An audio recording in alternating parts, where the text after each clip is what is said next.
Жители 36-го дома по улице Мальсагова не раз обращались с жалобами на слабое освещение в квартирах в местную администрацию. Звонки также поступали и на прямой эфир муниципального часа на национальном телеканале. И вот эта проблема наконец разрешилась. Здесь поставили новый, более мощный трансформатор. Совместно с подрядной организацией и с Россетью произвели замену более мощного трансформатора с установкой КТП. И также там тоже вопрос этот решен. Со стороны жителей поступили очень много благодарных речей. Также звучала в эфире муниципального часа и проблема плохой освещенности улицы Чахкиева и проспекта Зязикова. Трафик здесь оживленный, много социальных объектов, поэтому неудобства доставляло это как автолюбителям, так и пешеходам. Заметить последние преобразования в городе можно только в вечернее время. Светодиодные лампы потребляют 150 киловатт вместо 250, при этом яркость у них намного больше. Все лампы заменены, функционирует все в штатном режиме. Ну и в ближайшее время у нас сейчас заказаны современные светодиодные фонари. Они должны уже прийти в конце марта.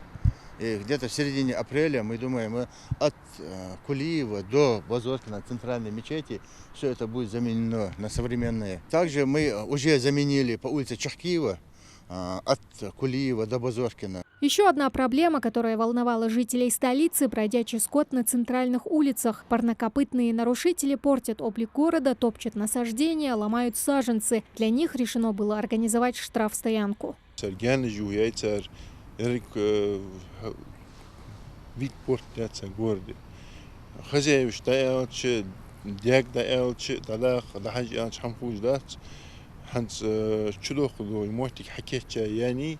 Даляндали доан халуч дажди ц гяна готиха истахамчдое кадахамдо зас даляндали хантштус боби дадул ярхато. Также после обращений граждан почти на всех улицах города появились навесы для мусорных баков. Площадка с перегородками защитит от осадков и при ветре мусор не разлетится.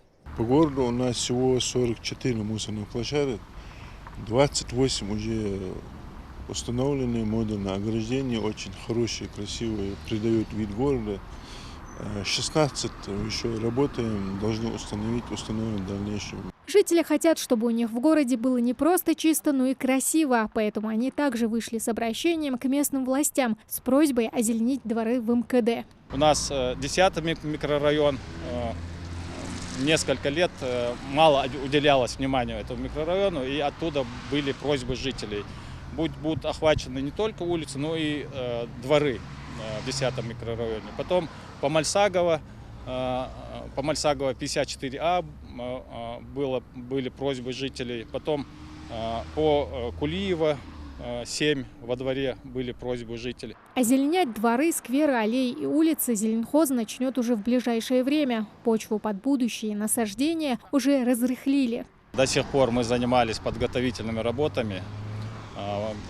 Перекапывали клумбы, вносили удобрения, готовили технику к работе. В основном вот эти работы. А теперь уже погода стабилизировалась, уже начнется посадка. Выставили на тендер на поставку растений. И уже на этой неделе начнется посадка растений. В сетке вещания НТРК МАГАС социально-политическая программа «Муниципальный час» появилась в прошлом году. У зрителей есть возможность озвучить свои вопросы представителям профильных ведомств, главам городов и районов в прямом эфире. В студию национального уже смогли дозвониться тысячи жителей региона. Многие вопросы нашли положительное решение. Тамара Хшагульгова, Муслим Арчаков, МАГАС 24.